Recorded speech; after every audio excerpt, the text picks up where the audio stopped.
Pasti sebagian besar dari kalian udah tahu kalau pra-peradilannya si Tipa ditolak. Aku nggak perlu tanya bagaimana perasaan kalian, dan kalian juga nggak perlu tanya sama Opung Parbela bagaimana perasaannya si Tipa. Karena kedua pertanyaan tersebut adalah pertanyaan yang nggak perlu dijawab. Cukup dirasakan.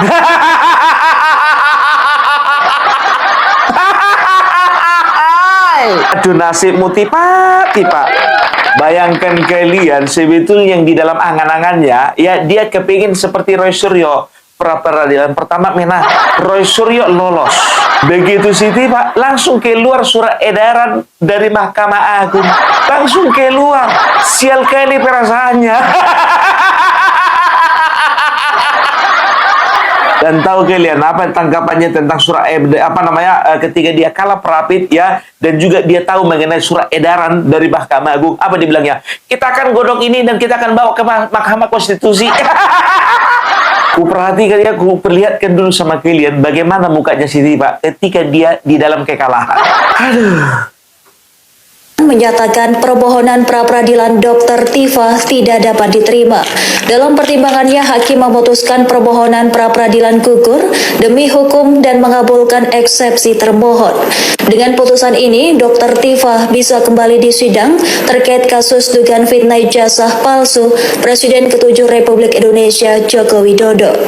Hal ini disampaikan langsung oleh Hakim Tunggal Pengadilan Negeri Jakarta Selatan Sulistyo Dwi Putro dalam persidangan yang digelar pada Jumat 21 Agustus. Hakim mempertimbangkan bahwa berkas perkara telah dilimpahkan ke Pengadilan Negeri Jakarta Timur sebelum permohonan pra-peradilan didaftarkan. Maka dari itu, status pemohon dinilai telah menjadi terdakwa dan tidak lagi memiliki kedudukan hukum untuk mengajukan pra-peradilan. Hakim kemudian menyatakan permohonan pra-peradilan tidak dapat diterima serta membebankan biaya perkara kepada pemohon.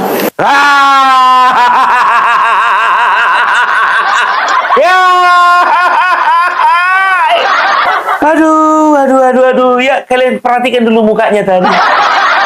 Lesu, lemah, lunglai. Coba dulu Tipa, kau bilang dulu kalau hakimnya itu punya otak yang kecil. Coba bilang dulu. Aku udah tahu sebetulnya isi hatimu. Ayo, jangan cuma otaknya Bapak Jokowi Widodo kau bilang kecil. Berani gak kau bilang otaknya hakim kecil? Aduh. Dan biar tahu kalian, kalau aku jadi pendukungnya si Tipa, kalau aku jadi pendukungnya si Tipa, aku langsung berteriak, hakim termul! Hakim termul! Batal demi hukum. Jadi ku bilang sama kalian ya, seperti yang di kontenku yang tadi ya, surat edaran dari Mahkamah Agung mengatakan bahwasanya tidak ada lagi ceritanya ya mengajukan Prapit ketika ya sidang pokok perkara berlangsung. Karena apa? Walaupun sidang pokok perkara berlangsung, pra-peradilan tetap sidangnya dijalankan, tapi putusannya sudah pasti tidak diterima. Kasihan deh lo.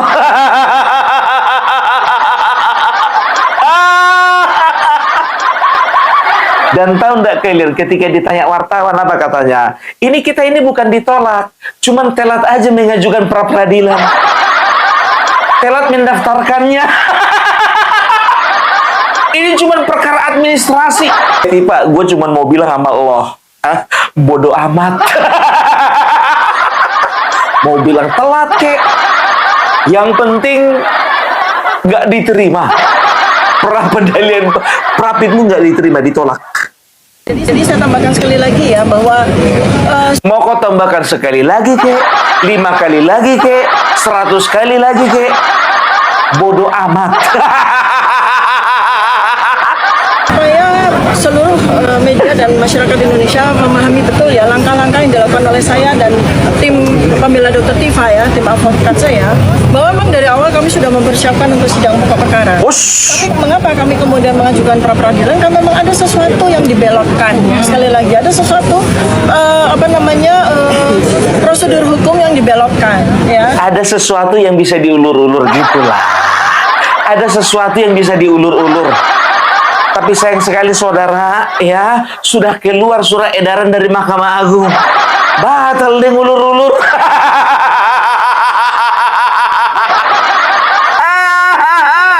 Aduh.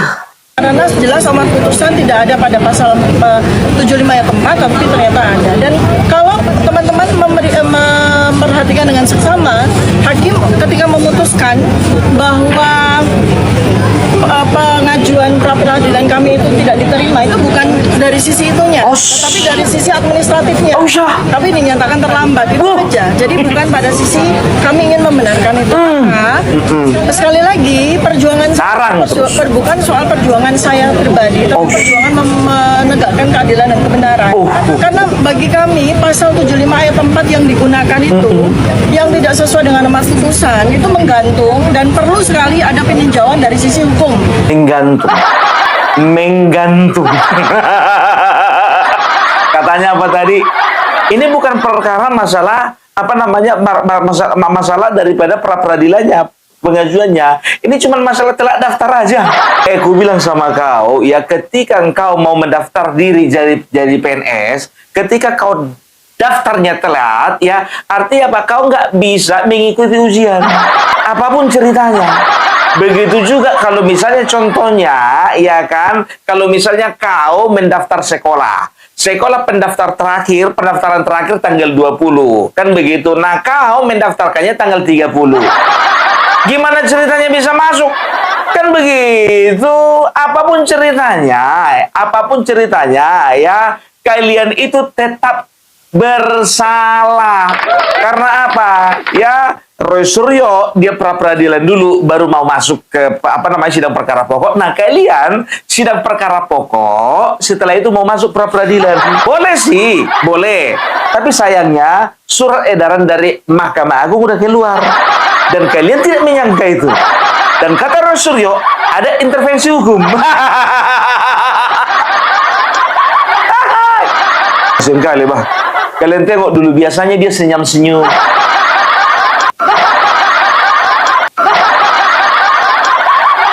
Sekarang mukanya mutung dia. Murung.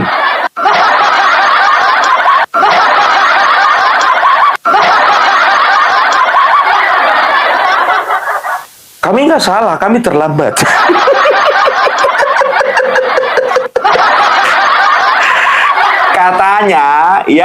Katanya pendaftarannya sebetulnya, ya, tanggal 3 dia mendaftar secara manual. Sebetulnya katanya, ya, tanggal 30 Juli dia sudah mendaftar lewat elektronik.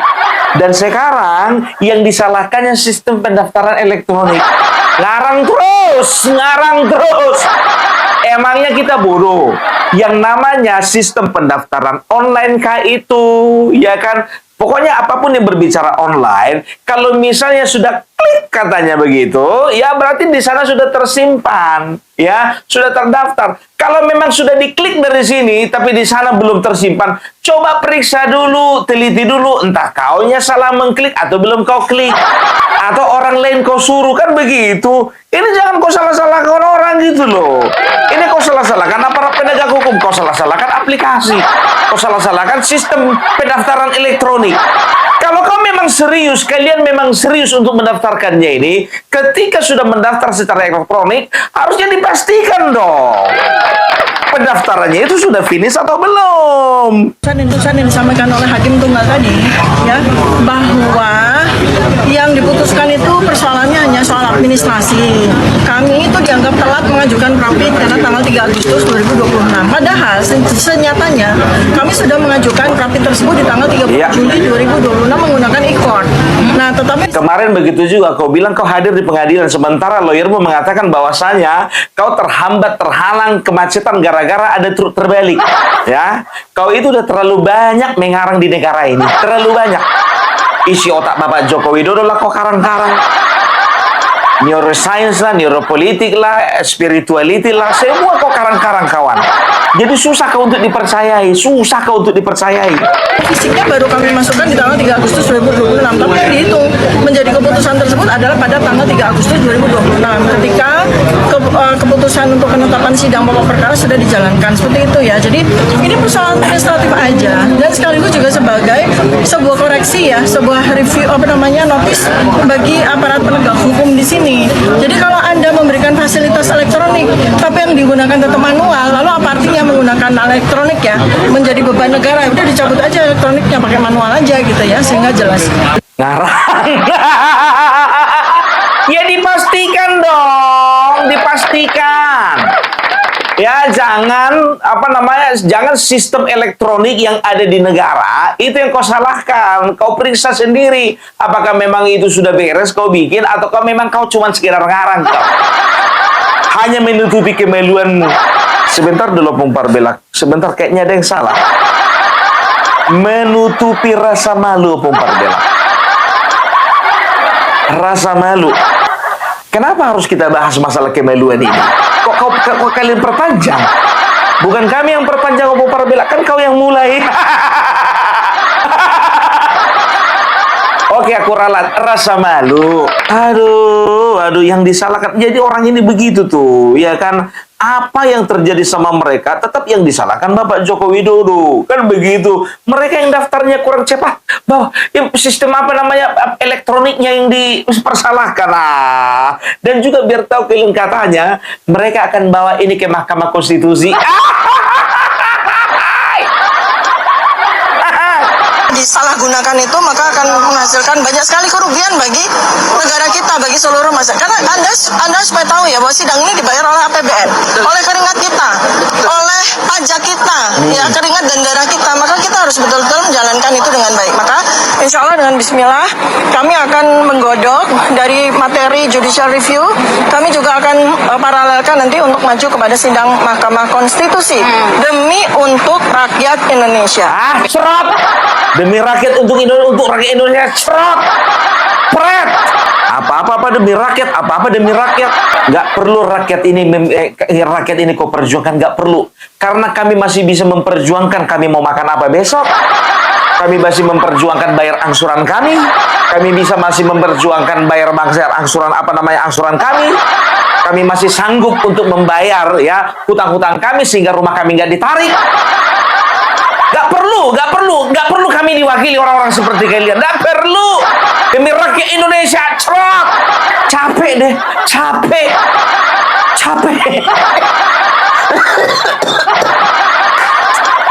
Jangan cem-cem katanya, mau ke MK dia. Saya sekarang gak usah ke MK. Sedangkan tempat yang paling jauh pun juga katanya kau udah janjikan mau pergi ya. Mau kau surati lah Xi Jinping. Kau surati lah lagi itu siapa namanya itu Vladimir Putin. Dapat surat kau dari senator Amerika Serikat. Begitu senangnya kalian. Sedangkan yang di luar negeri sana kalian gak ada dapat tanggapan kalian dari dunia internasional. Kemarin kalian jual dunia internasional. Sekarang balik kalian ke level nasional.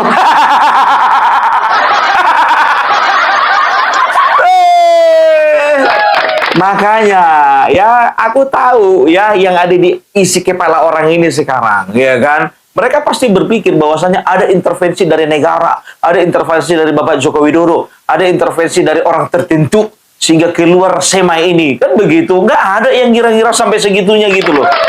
Karena apa? Memangnya surat edaran ini ya hanya dikeluarkan hanya untuk ya kebutuhan masalah ijazah ini? Tidak. Surat edaran yang dikeluarkan oleh Mahkamah Agung bukan kebutuhannya cuman gara-gara untuk menekan-nekan si Roy Suryo sama si Tina. Enggak, orang ini terlalu kecil untuk ditekan. Apalagi punyanya si Roy Suryo. Terlalu kecil. Terlalu kecil. Apanya opung? Apanya Roy Suryo kecil? Perjelas dulu, apanya Roy Suryo yang segini? Kasusnya aku bilang, nggak yang lelen kasusnya. Kecil sebetulnya itu. Kecil.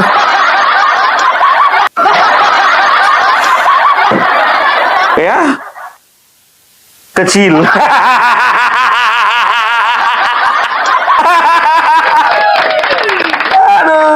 Punyanya Roy Suryo, apanya Roy Suryo? Kasus ya. kalian ini. Makanya aku bilang terlalu kecil itu bagi Roy Suryo. Apa namanya masalah Roy Suryo ini sebetulnya masalah kecilnya ini gitu ya. Tapi ya masalah kecil aja mereka sanggup untuk mengulur-ulur, apalagi masalah besar kan begitu. Mereka katakan apa ini mewakili rakyat? Tidak ada mewakili rakyat. Roy Suryo Sri Mulyani aja mengatakan bahwa mereka itu semuanya itu ya mereka itu para pendukungnya itu kebanyakan itu kumpulan pengangguran itu. Kumpulan pengangguran dikasih 100.000 mau, dikasih 50.000 mau. Ya.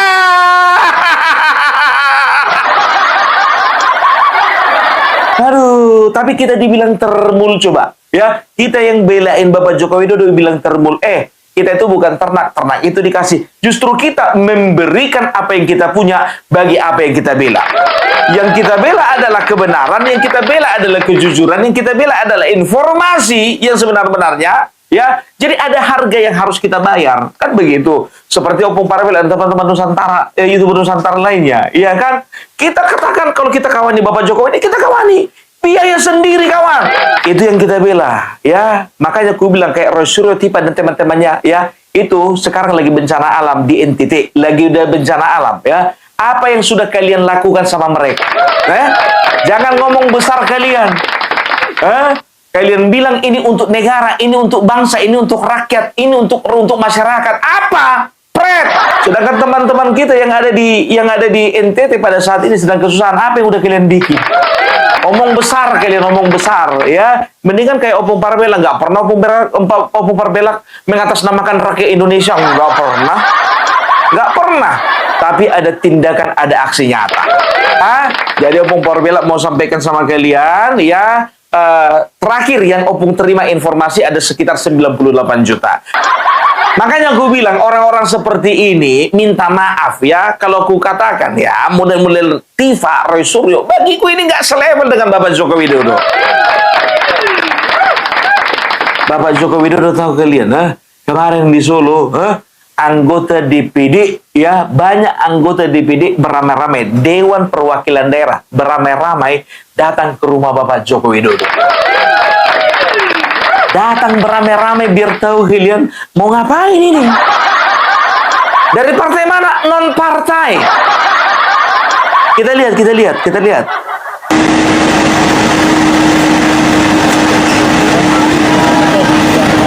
Masuk situ dulu ya. Situ dulu ya. Iya. Assalamualaikum. Selamat hari Jumat. Ya. Hari Jumat kan? Masih baru hari ini kan?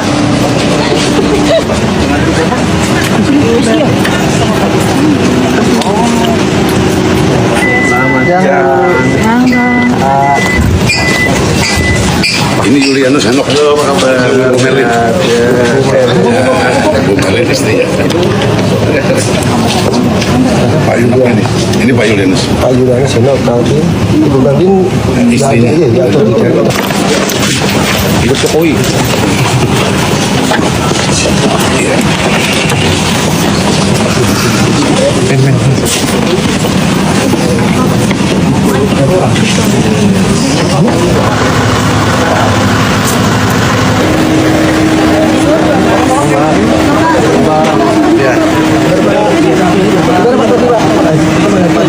Ya, kita mengunjungi Presiden ke-7 Republik Indonesia. Saya sebagai Ketua Umum Persatuan Dayak Kalimantan Timur, saya juga sebagai anggota DPD RI dari Kalimantan Timur, merasa bangga melihat Pak Jokowi tetap dalam kondisi sehat.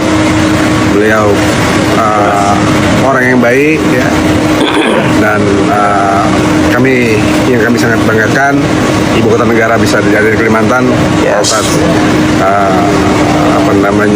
dukungan beliau. Jadi sekali lagi Presiden ke-7 Republik Indonesia Pak Jokowi tetap dicintai rakyat. Pembahasan di dalam apa aja? Kalau masalah pembahasan dalam ya kami sebagai wakil-wakil rakyat di daerah tetap menginginkan adanya desentralisasi ya, ke depannya pembangunan itu harus berkiblat ke daerah, tetap membangun daerah supaya daerah yang sekarang banyak mengalami kemunduran ke depan bisa lebih maju ya. Kondisi sekarang kami sebagai wakil rakyat dari daerah, ya senator, mempunyai keprihatinan bila mana pembangunan daerah itu kurang perhatian akan menyebabkan. Nah, kalian perhatikan kan, yang datang ke rumah Bapak Joko Widodo ada kepala daerah, ada wakil rakyat, ada anggota DPD. Artinya apa? Di lingkarannya itu pejabat semua. Beda sama si Rismon yang dibilangnya lingkarannya si Roy Suryo pendukungnya kebanyakan pengangguran. Mau dibandingkan? Mau dibandingkan?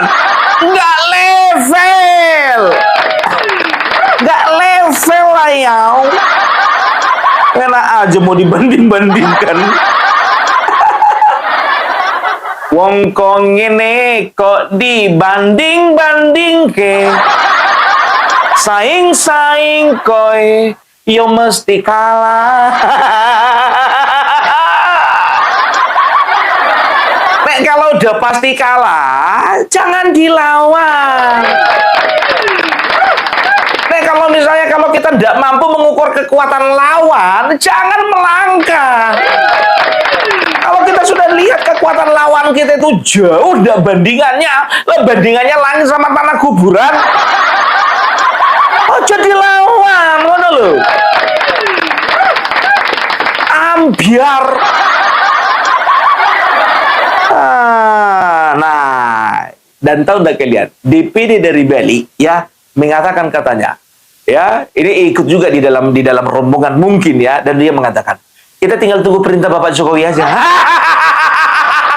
Dan kita akan pastikan Bali for Jokowi. Ingat ini ya, Bali for Jokowi. Kita dengar ini, kita dengar. Ya, jadi kita akan serahkan pada hari ini atas nama masyarakat Bali. Kemarahan daripada masyarakat daerah ya. Saya ingin Tadi sudah diberikan ke Pak. Tongkatnya udah aman. Pokoknya Bali siap untuk milu Pak Jokowi. Kita manut pada perintah Pak Jokowi ya. Saya pastikan Bali 2029 ikut ini Pak Jokowi. Tongkatnya itu mau diserahkan ke Sudah, Pak Jokowi sudah. atau nanti kan langsung ke Mas Gibran? Tongkat kepemimpinan. Pokoknya nanti akan ada surprise. Tunggu 2027 ya. Terima kasih ya. Sukses ya.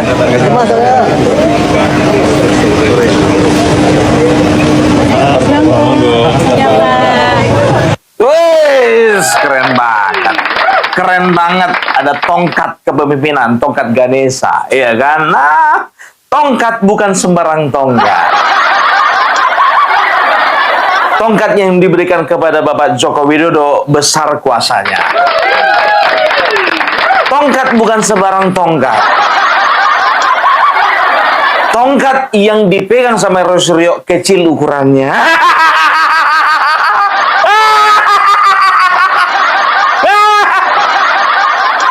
Lah, kan memang betul. Ya kan, dia kan megang tongkat kemarin itu, tongkat sulap. Mau panjang apa pendek? Kalau mau pendek, pendek silakan. Kalau panjang, ya kita panjangin. Ukurannya kecil. Aduh, larinya ke situ-situ juga, ke situ-situ juga. Yang lain jadi bahas. Kadang burung lah, kadang tongkat lah, kadang kacang lah. Podcast opo iki. Nah, tahu kalian ya, kemarin biar tahu kalian kan waktu tempo ke sana, ya kan. Kita kan berharap sesuatu yang memang betul-betul objektif lah kan begitu. Nah, tempo kemarin biar tahu kalian setelah kunjungan dari rumah Bapak Joko Widodo, ya pada akhirnya memuji sang maestro. Yang tadinya biar tahu kalian tempo itu menuduh, ya kan, kayaknya seolah-olah menjelek-jelekkan kan begitu. Ternyata keluar kata-kata pujian. Ya, kalian mau dengarkan? Kita dengarkan ini. Nih. Jokowi ini orang yang sangat percaya data, kita sudah pernah mention sebelumnya, dan dia juga sangat terukur, sangat terencana gitu ya, agak-agak presisi juga ya kan, Rajin turun ke bawah. polisi gitu, rajin turun ke bawah, dan manuver-manuver politiknya juga sejauh ini unstoppable. Dia sebagai mantan presiden sudah terlihat nggak takut nih ketika kemudian dia vis-a-vis katakanlah dengan Prabowo, ya kan, dia nggak sungkan untuk kemudian mengkampanyekan PSI di mana-mana gitu. Dan kita juga tadi sempat nanya, Bapak kan dipantau juga sama istana gitu kan, dia ketawa aja gitu. Iya,